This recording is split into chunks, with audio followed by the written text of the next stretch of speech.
Assalamualaikum warahmatullahi wabarakatuh.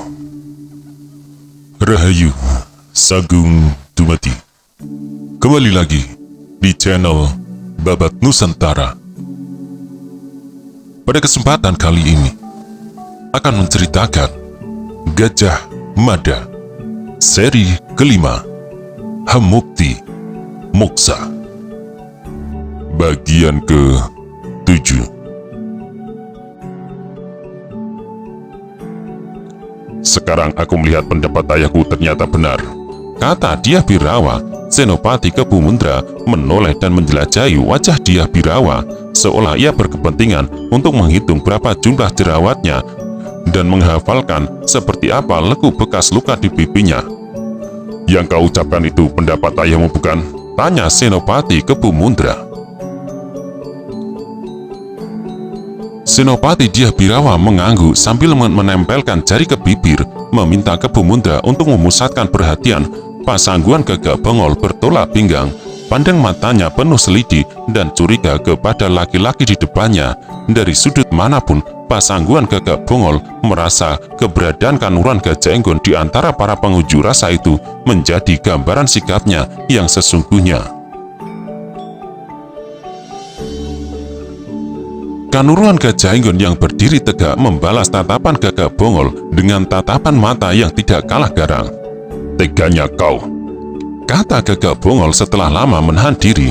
Apa yang diucapkan Pasangguan Gagak Bongol itu terdengar cukup jelas oleh Kanuran Gajah Enggon. Gajah Segara pun bisa mendengar dengan cukup jelas. Namun barisan prajurit yang berbaur dengan rakyat yang berniat menyerbu kepatihan dan kubu berseberangan sibuk menduga percakapan macam apa kira-kira yang terjadi antara Pasangguan Gagak Bongol dan Kanuran Gajah Enggon.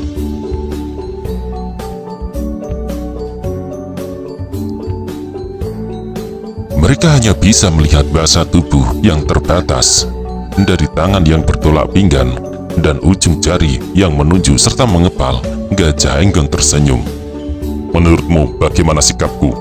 Apa kau menilai ada yang tidak seharusnya pada sikapku? Tanya Gajah Enggon datar.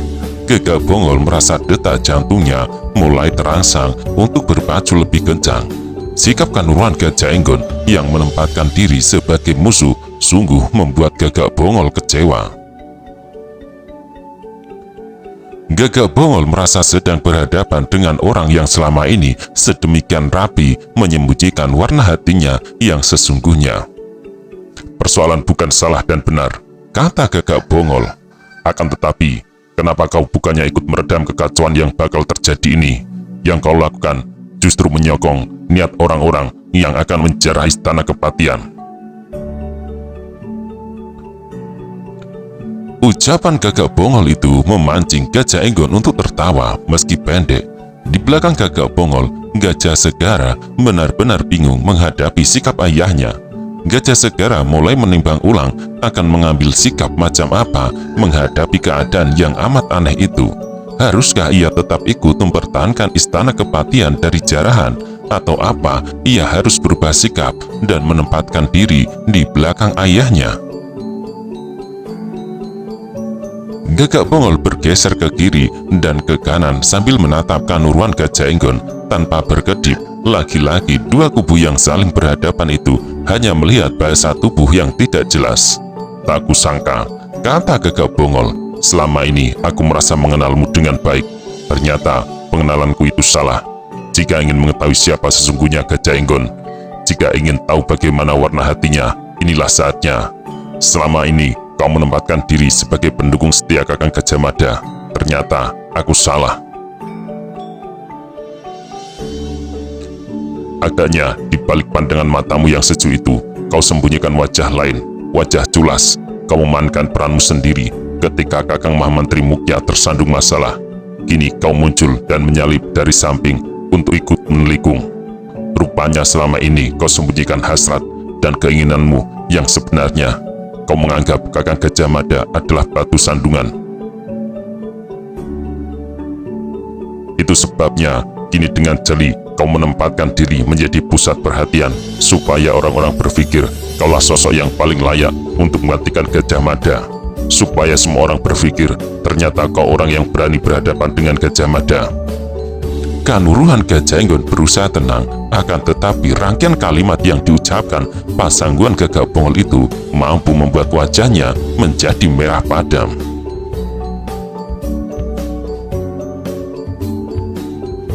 Di mana Kakang Gajah Mada?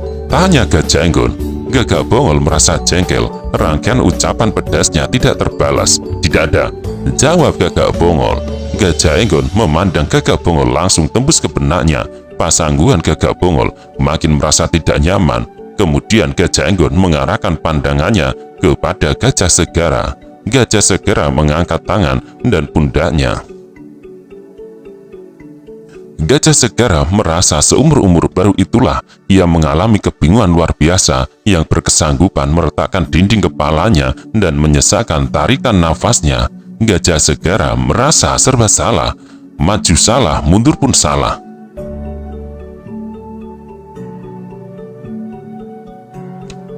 Apapun penilaianmu terhadapku, jawab Kanuruhan Gajah Enggon. Aku punya pertanyaan untukmu.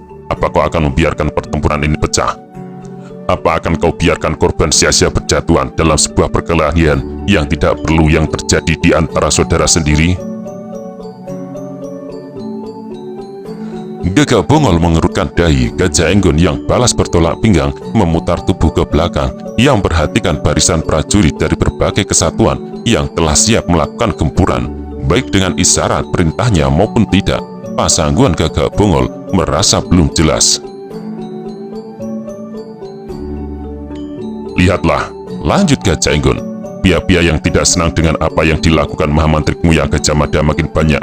Jumlah mereka akan terus bertambah dan akan makin membludak. Mereka berdatangan karena merasa hatinya sewarna. Renungkanlah, apa ada yang mengendalikan mereka? Soal aku, bertanyalah kepada dirimu sendiri. Apa menurutmu aku yang membunuh mereka? Pertanyaan yang dilontarkan dengan nada bergetar itu menyebabkan Pasangguan Gagak Bongol berpikir lebih keras. Jika muncul pertanyaan dalam benakmu, lanjut Gajah Enggon, siapa orang yang menggerakkan mereka? Kuberikan jawaban yang tidak akan bisa kau bantah. Pergerakannya adalah Kakang Mahamantri Mukya Rakyat Mahapati Mumada. Apa yang dilakukan Kakang Gajah Mada terhadap para tamu dari Sunda Galuh itulah yang menggerakkan dan memimpin mereka berdatangan kemari. Ketidakpuasan rakyat, ketidakpuasan para prajurit, ketidakpuasan banyak pihak, semua itulah yang mendorong mereka berdatangan kemari. Kau menyalahkan aku karena justru aku berada di antara mereka. Kau pikir kau punya cara untuk menggagalkan perang yang akan pecah ini? Pusatkanlah pikiranmu pada siapa orang yang bisa mengendalikan keadaan ini, siapa yang mampu meredam semua pihak agar jangan sampai kehilangan kendali. Pasangguan Gagak Bongol mulai memahami apa yang disampaikan Kanuruhan Gajah Enggon. Bagaimanapun, Pasangguan Gagak Bongol merasa berdebar-debar ketika melihat dari arah utara makin banyak orang yang berjalan ke arah Istana Kepatihan. Tombak-tombak panjang mereka tampak menuding langit, bertanda bahwa mereka adalah para prajurit. Lihatlah belakangmu, kata Gajah Enggon. Gagak Bongol berbalik dan menoleh ke belakang. Gila, desis Pasangguan Gagak Bongol yang tidak bisa menutupi rasa cemasnya. Gajah Segara juga berdebar-debar. Rupanya bakal terjadi perimbangan kekuatan karena dari arah belakang istana, prajurit dalam jumlah berjejal juga sedang berjalan menuju Istana Kepatihan.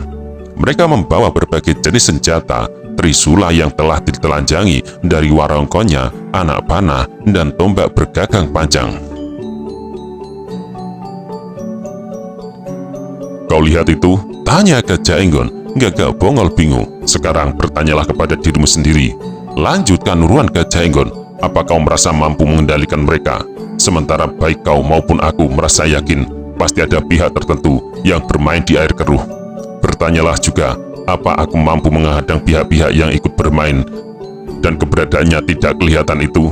Apa kau mampu mengendalikan pihak penyerbu yang jumlahnya makin membengkak itu? Gagak Bongol menghirup tarikan nafas amat berat sambil menikmati rasa kecewa yang tuntas tembus jantungnya. Hanya Kakang Gajah Mada yang bisa mengendalikan keadaan ini. ucap Gajah Enggon tegas. Meskipun dengan susah payah, akhirnya Gagak Bongol bisa menerima semua yang disampaikan Kanuruan Gajah Enggon. Bobot permasalahan yang dihadapi terlalu berat untuk mereka atasi. Satu-satunya cara untuk mencegah perang saudara itu pecah hanyalah kemunculan Gajah Mada. Tidak ada orang lain yang bisa. Meski Gajah Enggon adalah seorang Kanuruhan dan Gagak Bongol telah menjadi seorang pasangguhan. Masalahnya di mana Kakang Mamantri Mukya sekarang? Tanya pasangguhan Gagak Bongol. Jumlah orang dalam dua kubu yang berseberangan itu makin penuh sesak. Sangat mungkin perang yang berdarah benar-benar akan pecah. Teriakan-teriakan yang terlontar di sana-sini menjadi gambaran ketidaksabaran mereka. Sesungguhnya Gajah Enggon merasa sangat cemas. Meski berada di depan dan seolah menempatkan diri mewakili kepentingan penyerbu, Gajah Enggon yakin ia tidak mungkin bisa mengendalikan orang-orang yang sedang marah itu. Jika Gajah Enggon meminta kepada para penyerbu untuk meredam kemarahannya dan mundur, permintaan itu jelas tidak akan digubris. Oleh karena itu, Gajah Enggon berpikir untuk melakukan sebaliknya. Bagaimana kalau aku memberi sebuah saran kepadamu? Tanya Gajah Enggon yang mulai terlihat wajah aslinya, mulai cemas menghadapi keadaan yang bergerak cepat itu. Apa? Balas pasangguhan Gagak Bongol. Mundurlah. Jawab Kanuruan Gajah Enggon. Bawalah pasukan pengawal istana kepatihan itu mundur. Menurutku, hanya itu cara yang bisa digunakan untuk menyelamatkan keadaan. Gunakan akal sehatmu. Orang yang kita harapkan untuk mengatasi keadaan ini sedang menjadi pengecut, tak berani menampakkan diri. Yang bisa kau lakukan hanyalah menarik mundur pengawal istana kepatihan. Itu jauh lebih mudah. Berdesir tajam permukaan hati pasangguhan Gagak Bongol. Ia tidak bisa menerima Gajah Mada disebut pengecut. Akan tetapi ketiadaan Gajah Mada memang layak dipertanyakan. Dengan cara macam itulah Mahamantri Mukya Rakyat Mahapati Gajah Mada mempertanggungjawabkan perbuatannya. Pasangguhan Gagak Bongol merasa tidak bisa menolak usulan Kanuruan Gajah Enggon. Pasangguhan Gagak Bongol pun mengangguk perlahan. Akan tetapi dengan segera muncul pertanyaan, maukah para prajurit pelindung istana kepatihan mundur? Jelas bukan pekerjaan gampang meminta para prajurit pengawal istana kepatihan mengalah dan mundur. Gagak Bongol lebih tidak yakin lagi karena di pihak Mahapati Gajah Mada ada orang-orang tertentu yang amat berpengaruh. Orang-orang itu punya kesanggupan menggerakkan pasukan, bahkan mengundangnya dari bangsal-bangsal kesatrian. Keberadaan mereka bagi bayangan hantu, tak kelihatan tetapi amat nyata sentuhan perbuatannya. Mereka mengaku mendukung apapun yang dilakukan Gajah Mada, mendukung dengan membuta dan justru menjerumuskan. Baiklah, tak ada salahnya aku coba, kata pasangguhan Gagak Bongol. Kita kembali. Tanya Gajah Enggon. Pasangguhan Gagak Bongol mengangguk. Baik, aku akan berusaha berbicara dengan para penyerbu.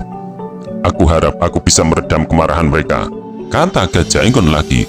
Bagi melayang kaki Gajah Segara karena tergoda keinginan untuk menyusul ayahnya dan menempatkan diri di belakangnya. Namun, Gajah Segara tidak membutuhkan waktu terlalu panjang untuk mengambil keputusan. Gajah Segara melihat pasangguhan Gagak Bongol perlu dibantu untuk meyakinkan teman-temannya agar bersedia mundur dan meninggalkan istana kepatihan.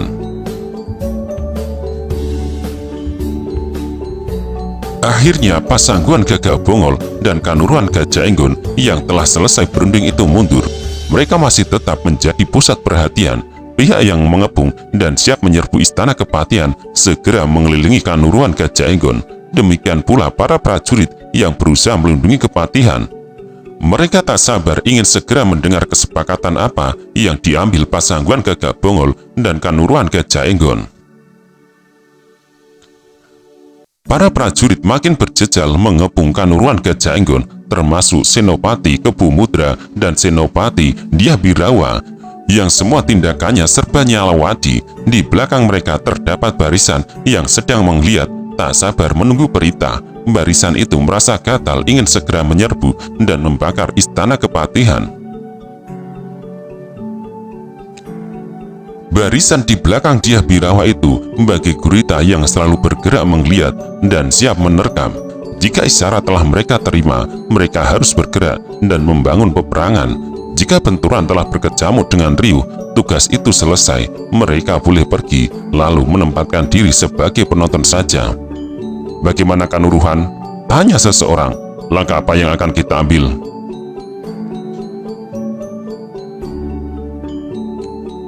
Kanuruhan Gajah Enggon yang sedang menjadi pusat perhatian itu mengedarkan pandang matanya menjelajahi semua wajah. Tatapan Kanuruhan Gajah Enggon sempat singgah ke wajah Senopati Dyah Birawa, bahkan beberapa jenak menatap wajahnya.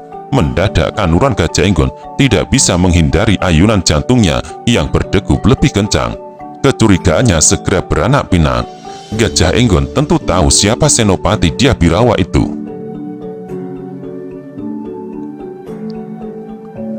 Tidak terlalu sulit bagi Gajah Enggon untuk membuat sebuah simpulan. Sangat mungkin ada kaitannya antara Dyah Birawa dengan geliat yang sekarang tengah mengombak dan bergolak. Meskipun demikian, dengan segera Kanuruhan Gajah Enggon membuang semua kesan dari permukaan wajahnya. Kita tunggu, tolong salurkan perintah agar semua terkendali, agar semua sabar menunggu, kata Gajah Enggon. Namun jawaban itu tidak memberikan rasa puas yang dibutuhkan. Maksudnya sabar menunggu apa Kanuruhan? Tanya seseorang. Gajah Enggon menoleh mencari-cari mulut siapa yang baru saja melontarkan pertanyaan itu. Mengapa tidak kita serbu saja? Tinggal ayunkan isyarat. Tambah suara lain dari arah belakang.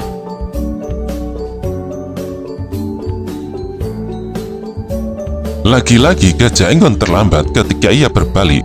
Mulut yang mengucapkan usulan tidak sabar itu sudah tidak ada jejaknya. Siapa yang bicara tadi? Tanya Gajah Enggon. Tak seorang pun yang menjawab. Gajah Enggon mengedarkan tatapan mata tajam itu, mendapati kenyataan betapa semua mata memandangnya dengan tajam dan tidak sabar. Bahkan ada di antara mereka yang terkesan meremehkannya, tak menghormatinya, meski ia mengemban jabatan sebagai Kanuruhan. Kepu Mudra maju selangkah sambil mengacungkan tangan. Apa yang akan kau tanyakan Mudra? Tanya Gajah Enggon. Tak sebagaimana yang lain, suara Kepu Mudra terdengar lunak dan sabar. Mohon petunjuk apa yang harus kami lakukan Kanuruhan, ucap Kepu Mudra. Juga mohon kami diberi penjelasan bagaimana hasil kesepakatan Kanuruhan dengan Tuan Pasanggun Gagak Bongol. Jika kita harus sabar untuk menunggu, sabar menanti apa? Kanuruhan Gajah Enggon memandang wajah Kepu Mudra dengan tajam. Kalimat yang disampaikan Senopati Kepu Mudra itu memang terdengar lunak di telinga. Akan tetapi sebagaimana kehadiran Senopati Dyah Birawa, keberadaan Kepu Mudra mau tidak mau juga menyebabkan dua alis Gajah Enggon mencuat bergantian. Namun lagi-lagi Gajah Enggon mampu menyembunyikan bahasa wajahnya. Aku telah menyampaikan keinginan kalian semua kepada Pasanggun Gagak Bongol. Kuharap Pasanggun Gagak Bongol bisa menyampaikan kepada Mahapati Gajah Mada agar mau mempertanggungjawabkan perbuatannya. Kita harus mencegah supaya perang jangan sampai terjadi. Perang hanya akan merugikan kita semua. Kita akan saling bunuh dengan saudara kita sendiri. Petunjuk yang akan aku berikan ini tolong salurkan sampai ke hulu. Semua aku perintahkan untuk menahan diri, jangan ada yang mengambil tindakan sendiri-sendiri. Langkah kita sepenuhnya tergantung pada sikap pihak kepatihan.